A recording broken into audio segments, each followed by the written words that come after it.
नमस्कार। देखिए, ट्रेडिंग में जो एक्सपायरी का दिन होता है ना, वो अक्सर काफ़ी मुश्किल भरा होता है, खासकर जो लोग ऑप्शंस में ट्रेड करते हैं उनके लिए। तो आज हम एक खास हेजिंग स्ट्रैटेजी को समझेंगे जो इस मुश्किल से निपटने में हमारी मदद कर सकती है। तो चलिए एक नज़र डालते हैं कि आज हम क्या-क्या देखने वाले हैं। सबसे पहले तो ये समझेंगे कि भई एक्सपायरी के दिन आखिर दिक्कत क्या होती है। फिर एक ऐसी स्ट्रैटेजी पर बात करेंगे जो स्टेबिलिटी मतलब स्थिरता पर जोर देती है। और हाँ, ये भी देखेंगे कि इस ट्रेड को असल में करना कैसे है, इसके ज़रूरी रूल्स क्या हैं और सबसे ज़रूरी बात कब इससे बिल्कुल दूर रहना है। तो ठीक है। सबसे पहले ये समझना जरूरी है कि आखिर एक्सपायरी का दिन इतना खास और कह सकते हैं मुश्किल क्यों होता है। ये ना सच में समय के खिलाफ एक दौड़ जैसा है। हर एक मिनट जो गुजरता है उसके साथ ऑप्शन की वैल्यू कम होती जाती है। चलिए इसी सबसे बड़ी चुनौती को थोड़ा और गहराई से समझते हैं। ये जो लाइन है ना, प्रीमियम बर्फ की तरह पिघलता है, ये एक्सपायरी के दिन की सच्चाई को एकदम सटीक तरीके से बताती है। जैसे जैसे टाइम बीतता है ऑप्शन की वैल्यू बहुत तेजी से गिरती है। इसी को तो कहते हैं प्रीमियम डीके। मतलब सोचिए, अगर मार्केट कहीं भी ना जाए, एक ही जगह खड़ा रहे, तो भी सिर्फ समय बीतने की वजह से नुकसान हो सकता है अगर ट्रेडर तैयार ना हो तो। तो अब सवाल ये उठता है कि ये जो मेल्टिंग आइस है, मतलब ये जो प्रीमियम पिघल रहा है, इससे निपटे कैसे। बस यहीं पर ये स्टेबिलिटी वाली स्ट्रैटेजी काम आती है। चलिए इसके पीछे का जो तरीका है उसको समझते हैं। एक बात समझना यहाँ बहुत जरूरी है। इस स्ट्रैटेजी का मकसद कोई बहुत बड़ा प्रॉफिट कमाना नहीं है। नहीं, इसका पहला लक्ष्य है अपने कैपिटल, अपनी जमा पूंजी को सेफ रखना। और दूसरा, इस बात का फायदा उठाना कि एक्सपायरी के दिन मार्केट अक्सर एक रेंज में, एक सीमित दायरे में फंसा रहता है, जिसे हम रेंज बाउंड कहते हैं। चलो, अब जब थ्योरी समझ आ गई है तो प्रैक्टिकल पर आते हैं, असल मुद्दे पर। इस ट्रेड को करने का स्टेप बाय स्टेप तरीका क्या है? आइए एक एक करके इसके हर कदम को बहुत ध्यान से देखते हैं। देखिए, इस स्ट्रैटेजी को ठीक से लागू करना है तो इन 4 स्टेप्स को इसी ऑर्डर में फॉलो करना बहुत जरूरी है।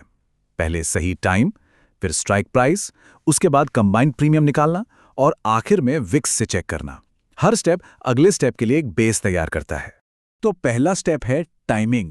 ट्रेड शुरू करना है दोपहर 1 से 1:30 बजे के बीच। अब ऐसा क्यों? क्योंकि सुबह सुबह मार्केट में काफ़ी उठापटक मतलब वॉलेटिलिटी होती है।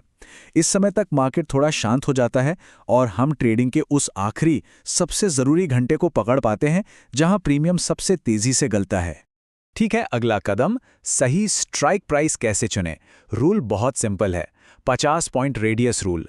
मान लेते हैं कि निफ्टी 26,000 पर है, तो हम क्या करेंगे? 50 पॉइंट ऊपर यानी 26,050 का कॉल ऑप्शन लेंगे और 50 पॉइंट नीचे यानी 25,950 का पुट ऑप्शन लेंगे। इससे एक बिल्कुल बैलेंस्ड पोजीशन बन जाती है। और बस यहीं पर यह स्ट्रैटेजी सबसे अलग हो जाती है। इसमें हम कॉल और पुट को अलग अलग नहीं देखते। नहीं, हमारा पूरा फोकस होता है कंबाइंड प्रीमियम पर, मतलब दोनों ऑप्शंस के लिए जो टोटल कीमत दी है उस पर। यही हमारी पूरी ट्रेड का कह सकते हैं दिल है। तो सवाल यह है कि हमारा टारगेट कंबाइंड प्रीमियम होना कितना चाहिए। देखिए, ये फिक्स नहीं होता, ये डिपेंड करता है इंडिया विक्स पर। विक्स क्या है? बाजार में डर या वॉलेटिलिटी का मीटर है, समझ लीजिए।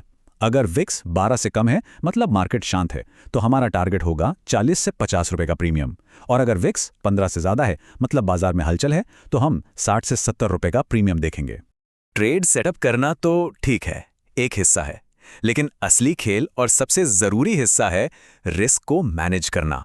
तो अब उन सेफ्टी रूल्स पर बात करते हैं जिनको फॉलो करना अनिवार्य है, नॉन नेगोशिएबल है, क्योंकि यही कैपिटल को बचाते हैं। यहाँ एक बहुत बहुत बड़ा रूल है जिसे हमेशा याद रखना है। हमें अलग अलग कॉल या पुट पर स्टॉप लॉस नहीं लगाना है, बिल्कुल नहीं। हमारा सिर्फ एक स्टॉप लॉस होगा और वो होगा कंबाइंड प्रीमियम पर। यही इस स्ट्रैटेजी का सेफ्टी नेट है, सुरक्षा कवच है। तो हमारा स्टॉप लॉस है क्या? सिंपल है, अगर कॉल और पुट का कंबाइंड प्रीमियम गिरकर 20 से 23 रुपए की रेंज में आ जाए, तो बस बिना कुछ सोचे समझे ट्रेड से बाहर निकल जाना है। ये इसलिए ज़रूरी है ताकि प्रीमियम ज़ीरो हो जाए, उससे पहले हम अपना जो भी पैसा बचा है उसे सेव कर लें। अच्छा, इसमें एक टाइम बेस्ड एग्जिट भी है। मतलब अगर घड़ी में 2:50 हो गए हैं और हमारे टारगेट अभी तक पूरे नहीं हुए हैं, तब भी हमें अपनी पोजीशन क्लोज कर देनी है। क्यों? क्योंकि आखिरी के 10-15 मिनट में मार्केट में बहुत तेज और कुछ भी मतलब अनप्रेडिक्टेबल मूवमेंट हो सकती है। हमें उस रिस्क से बचना है। और प्रॉफिट बुकिंग वो कब करनी है? नॉर्मल दिनों में अगर हमारा कंबाइंड प्रीमियम बढ़कर 100 से 125 की रेंज में पहुंच जाता है तो बस यही सिग्नल है प्रॉफिट बुक करने का और ट्रेड को बंद करने का।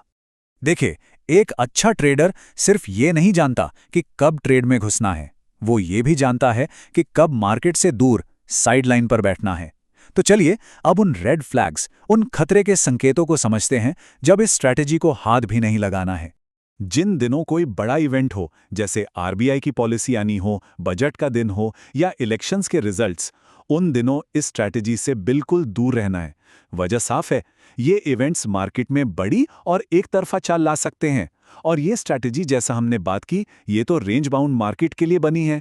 हाँ, एक और बात, अगर मार्केट में बहुत ज़्यादा वॉलेटिलिटी है तो कभी-कभी प्रीमियम 150 से 250 तक का ब्लास्ट भी दे सकता है।